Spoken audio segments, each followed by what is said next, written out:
the one thing they all have in common, I think, is they're hungry. And I know that sounds simplistic, but I believe that's the single most important element that separates the quality of people's lives.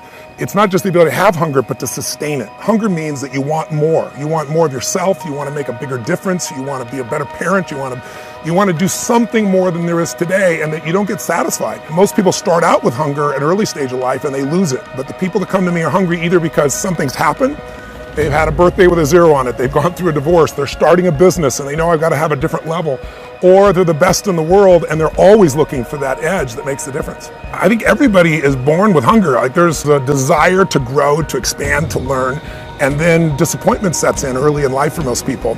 And then we look to blame something outside of ourselves. And there are many events in our lives that can affect us all. We've all had pain and challenges. But I think if you can find within yourself the part of you that wants to constantly give something more than yourself, if you can find a mission larger than yourself, then you're more pulled to do something than trying to push yourself. And pull has much more power than push. I always say motive does matter.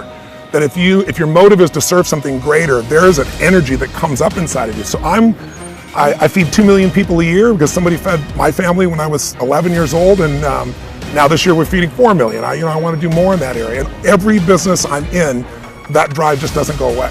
The capacity to strengthen and increase your hunger is the one common denominator amongst the most successful people. They've never lost their hunger. Most people are hungry to achieve a certain amount, make a certain amount of money, and then they get comfortable and relax, or to get a certain level of fitness and then they relax. But Richard is as driven today as when he was 16 years old starting. He's like on fire, and he's 65 years old. Warren Buffett is 85 years old. He's as driven today as when he began the journey, right? I believe intelligence. I love people that are wickedly smart, and I work to be wickedly smart by educating and training myself and so forth, and training my brain. But there's a lot of intelligent people who can't fight their way out of a paper bag, right? Hunger is the ultimate driver, because if you're hungry, you can get the strategy, you can get the answer. If you can't model it, you can find it. So hunger, modeling would be maybe the next best skill. Knowing that success leaves clues.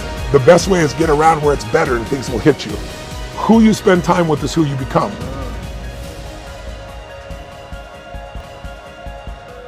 How bad do you want your goal right now? Do you want it as bad as breathing? Do you want it as bad as anything you ever wanted in your life? And if you calibrate it at the highest enough levels, what I found is the people that are the hungriest, they find a way. When you know why you want something, when it's desperation, the power of being desperate is something that most people avoid. They think desperation is a weakness. And I'm here to tell you, desperation is one of the most powerful emotions you could possibly possess, because when you're desperate, you find reserves and reservoirs of ideas, talents, and a strength that you don't know you have when you find yourself in a desperate situation. So ironically, the one thing most people avoid in their life, hunger, which is caused by being desperate. When you're starving, you become desperate. So the number one thing we need more than anything to win is hunger, which comes from a state of desperation. Yet we're constantly trying to comfort ourselves in the real world to avoid the state of being desperate. And I'm telling you that I think you need to embrace desperation again in your life. Like, do you want it so bad that you're desperate for it? See, in a fight, you show me two people. This is why it's so hard to repeat as a champion in the fighting game. Because you show me someone who's up and coming, who's hungry for that title, who's never had it before, who can taste it, who knows if they win that belt, their whole life's gonna change. They're gonna be champion of the world, all the endorsements, all the money, all their family life, all their parents' lives are gonna change. You show me somebody chasing that, hungry for it, against someone who's just trying to hold on to a title. And that's why most of the time the challenger beats the champ.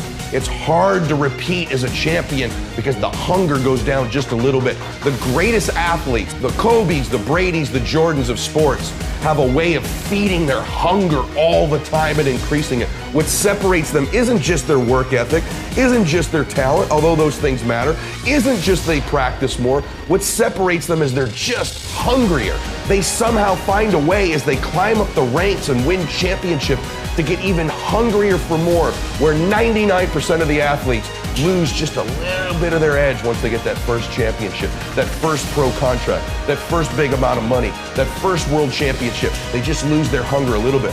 And then there's the elite. They get hungrier. It feeds the beast.